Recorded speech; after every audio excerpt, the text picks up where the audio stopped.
1,00,000 మంది ఒక సంవత్సరంలో లక్షాధికారులను చేసే బాధ్యత పారిశ్రామికవేత్తలుగా చేసే బాధ్యత నాది.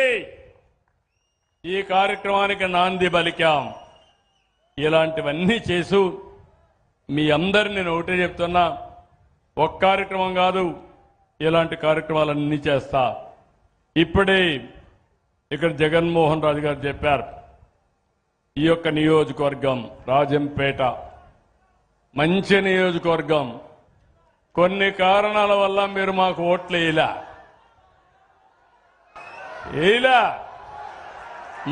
మొన్న గెలవలేదు కదా. అదేనయ్యా జిల్లా అంటున్నావు, జిల్లా కావాలి, బట్ మోసం చేసే వాళ్ళకి ఓటేస్తిరి. ఇప్పుడు నాకు న్యాయం చేయమంటే ఓట్లు వేసే వాళ్ళకి ఏం చెప్పాలి? నేను వాళ్ళకేం చెప్పగలుగుతామన్నా? అన్నీ ఉంటాయి. మీరు కూడా ఎవరైనా సరే అభ్యర్థి ముఖ్యం కాదు, పార్టీ ముఖ్యం. నేను ఈరోజు మీరు చూస్తే 164 మంది తెలుగుదేశం, జనసేన, బీజేపీ ఎమ్మెల్యేలు ఉన్నారంటే దానికి కారణం అభ్యర్థులు చూడాల, పార్టీని చూశారు. నేను కూడా హామీ ఇస్తున్నా, పార్టీలుగా కంట్రోల్ చేస్తాం, ప్రజలకు న్యాయం చేసే బాధ్యత మేము తీసుకుంటామని కూడా మీ అందరికీ హామీ ఇస్తున్నాను. ఇంకో పక్కన రాజంపేటల అభివృద్ధి, ఒంటిమిట్ట శ్రీరాముడు ఆలయాన్ని నేనే ఆ రోజు తీసుకొని ప్రతి ఏటా ఘనంగా నవమిని జరపాలని మనం ముందుకెళ్ళాం. తిరుమల తిరుపతి దేవస్థానం దీన్ని దత్తత తీసుకున్నారు. అంత మునుపు మీరు చూస్తే భద్రాచలంలో అభివృద్ధి చేశాం. అది తెలంగాణకు వెళ్ళిన తర్వాత దీన్ని మనం అభివృద్ధి చేసే పరిస్థితికి వచ్చాం.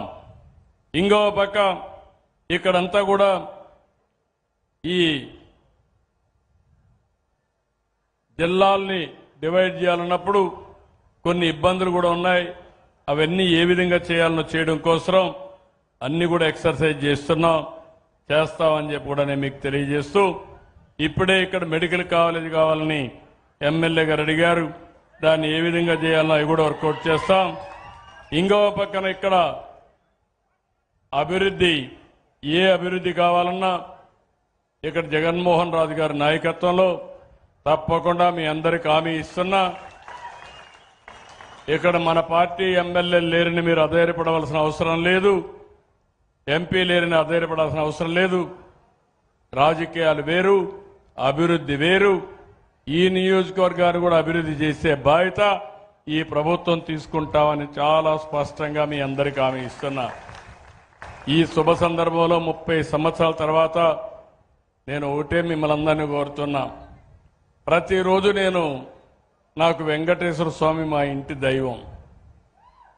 ఎందుకంటే నేను వెంకటేశ్వర స్వామి ఆ సైడ్ మంగాపురం సైడ్ అయితే మా ఇల్లు, నిద్రలేసి చూస్తే ఆ సైడ్ నుంచి నామాలు కనపడొస్తుంది. మంగాపురం సైడ్ అది చూస్తూ బ్రతికిన వాడిని, ఎప్పుడు కూడా భక్తిభావంతో ఉన్నవాడిని.